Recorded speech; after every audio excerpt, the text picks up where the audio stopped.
Whiten all the shadowy walls.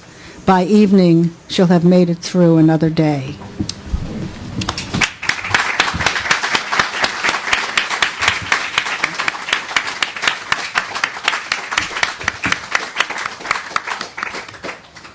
Such a beautiful, beautiful book. Such an important book, and beautiful as well. I'm going to read just a few pages from the beginning of one of the stories in Olive Kittredge called Tulips. People thought the Larkin couple would move after what happened, but they didn't move. Perhaps they had nowhere to go. Their blinds remained drawn, however, day and night.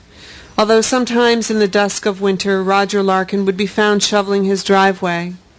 Or in the summer, after the grass got high and sad-looking, you might find him out mowing the lawn. In both cases he wore a hat far down over his face, and he never looked up when someone drove by. Louise, there was never any sight of at all. Apparently she'd been in a hospital down in Boston for a while. The daughter lived near Boston, so that would make sense. But Mary Blackwell, who was an X-ray technician in Portland, said Louise had spent time in the hospital there. What was interesting was that Mary was criticized for reporting this, even though at the time there wasn't a soul in town who wouldn't have chopped off a baby finger for news of any kind. But there was that small outpouring against Mary. With the HIPAA privacy laws these days, she could have lost her job, people said. Remind me never to have shock treatments in Portland, people said. And Cecil Green, who brought hot coffee and donuts to the reporters who hung around the house those days, took a scolding from Olive Kittredge. "What in hell ails you?" Olive demanded over the phone, "feeding the vultures like that. Good God!" But Cecil was known to be a little slow, and Henry Kittredge asked his wife to leave the fellow alone. How the Larkins got groceries, nobody knew. It was assumed the daughter from Boston must have had some hand in getting her parents food, because once a month or so there would be a car parked in the driveway with a Massachusetts license plate, and while she was never seen in the local grocery store, perhaps she brought with her her husband, whom nobody in the town of Crosby would recognize anymore, and maybe he did some shopping in Mardenville. Had the Larkins stopped going to visit their son?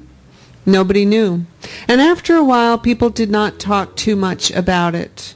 Sometimes people driving past the house, large and square, painted pale yellow, even turned their heads away, not wanting to be reminded of what could happen to a family that had seemed as pretty and fresh as blueberry pie.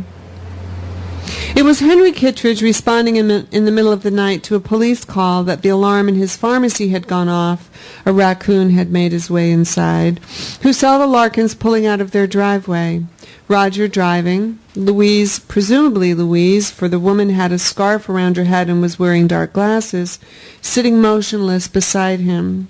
It was 2:00 in the morning, and that's when Henry understood that this couple came and went under cover of night, that most likely, most certainly, they would drive to Connecticut to visit their son, but they did it with a furtiveness, and he thought perhaps they would always live this way. He told Olive this, and she said, "Yikes," softly.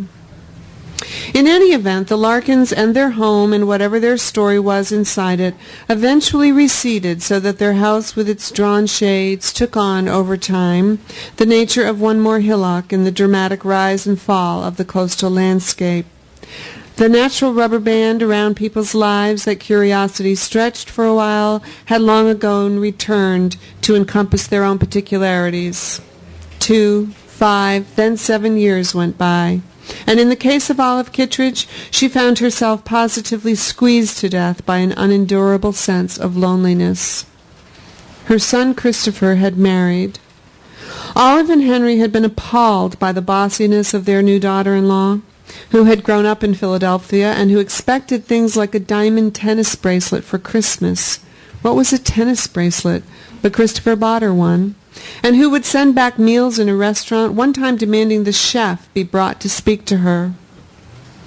Olive, suffering a seemingly endless menopause, would be washed over with extraordinary waves of heat in the girl's presence, and one time Suzanne said, "There's a soy supplement you can take, Olive, if you don't believe in estrogen replacement." Olive thought, "I believe in minding my own business. That's what I believe in." She said, I've got to get the tulips in before the ground freezes." "Oh?" asked Suzanne, who had proven to be consistently stupid about flowers. "Do you plant those tulips every year?" "Certainly," said Olive. "I'm sure my mother didn't plant them every year, and we always had some in the back of the house." "I think if you ask your mother," Olive said, "you'll find you're mistaken. The bloom of a tulip is already in its bulb. Right there, one shot, that's it." The girl smiled in a way that made Olive want to slap her. At home, Henry said, "Don't go telling Suzanne she's mistaken." "Oh, hell," said Olive, "I'll tell her anything I want." But she made some applesauce and took it over to the house. The couple hadn't been married 4 years when Christopher called from work one day.